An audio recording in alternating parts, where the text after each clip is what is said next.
and welcome to my third episode of On Hand Cooking. I just got in from a run and I thought, what better time than to talk about the cashew. Now, the cashew, surprisingly, is not a nut. No, it's a seed. So those of you who have some intolerance to nuts, I think we can flood this video with jokes, but let's be adults here as much as possible. Anyway, you may be able to tolerate the cashew. So I don't know. I'm not advising anything other than you check it out for yourself. So let's discuss some of the health benefits of the cashew. Number one, it is known to lower cholesterol, known to lower heart disease, known to lower inflammation. You know, I'm big on the inflammation. Known to assist in collagen formation, so good for the joints and muscles attached to joints. It is a cholesterol-free, sodium-free, highly unsaturated fat nut, 82% unsaturated fat. Let's see what else. It's a great source of protein, copper, magnesium, which helps to relax you and helps you to sleep, good for bedtime. And I'll tell you what my favorite thing about the cashew is that it's so incredibly versatile. It can take the place of almost any dairy product that you have. And anyone who can take a seed and turn it into a cheesecake is okay by me. So I'm going to tell you something delicious and wonderful that you can do with this cashew and some of its friends that I do every day, multiple times a day, and you will want to do too. So the thing with the cashew is that it is covered in a thick enzyme. Maybe it's a thin enzyme. I don't really know about the width of the enzyme, but it is covered in an enzyme that helps to protect it, because remember, it's a seed, and if it wasn't protected and it were constantly being eaten, the way that I'm going to show you to constantly eat it, it wouldn't be able to propagate. So what we have to do with the cashew is soak them overnight, or at least about 6 hours. And I like to do this by filling up a big bowl of water and putting those cashew seeds right in there and popping them in the fridge overnight. And soaking your nuts has lots of health benefits, as you know. And actually, it's a seed, so I don't know how much these nut jokes are really going to go over. And seed jokes, just not the same. But anyway, it's also nice to soak those seeds because they soften and make it much easier to integrate into your recipes. But let's get on with the recipe, because today we're making a delicious, I forgot to even tell you what we're making, a delicious cashew-based hot chocolate milk that I like to drink as a recovery drink after any workout. Hence the reason for me telling you I just came in for a run, and hence the reason for me looking the way that I do right now. This is the post-run workout look.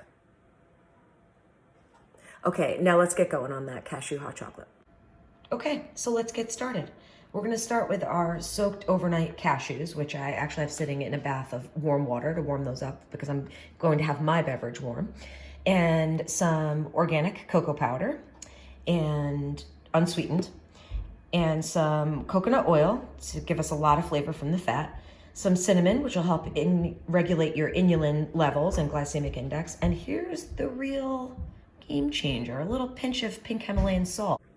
Now, you can add some sweetener to it, which if you're serving it to the kids is probably a necessity, but I like to use some organic maple syrup or some raw organic honey. And you can even throw a couple of pitted dates in there, but don't tell the kids about that.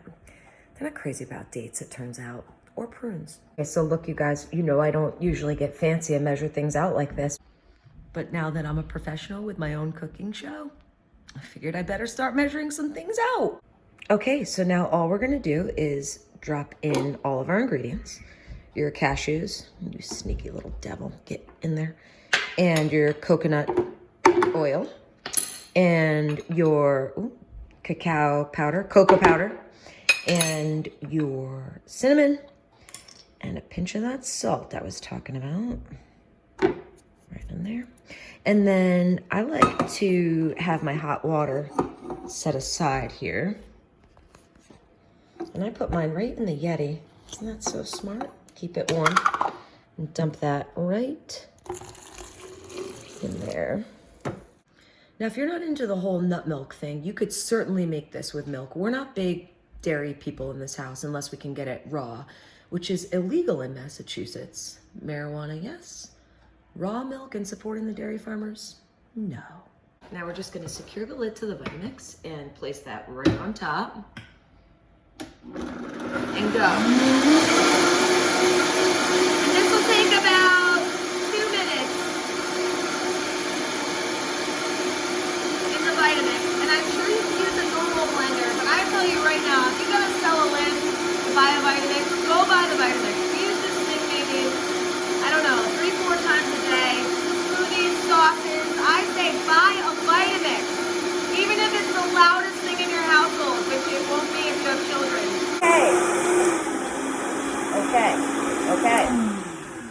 Okay. So now I'll show you. I really secured that lid. Oh dear. Oh my gosh. Can you imagine? Okay. And I did just drop the top circle. Where is this? To the Vitamix? In the Vitamix. Okay, and now we're just going to give this a pour. Oh my gosh, you love it. It's delicious. You haven't even tasted it yet, but you're about to because you're gonna head right into your kitchen and make yourself this delicious, frothy, heart-healthy, antioxidant, full, collagen-making dream come true.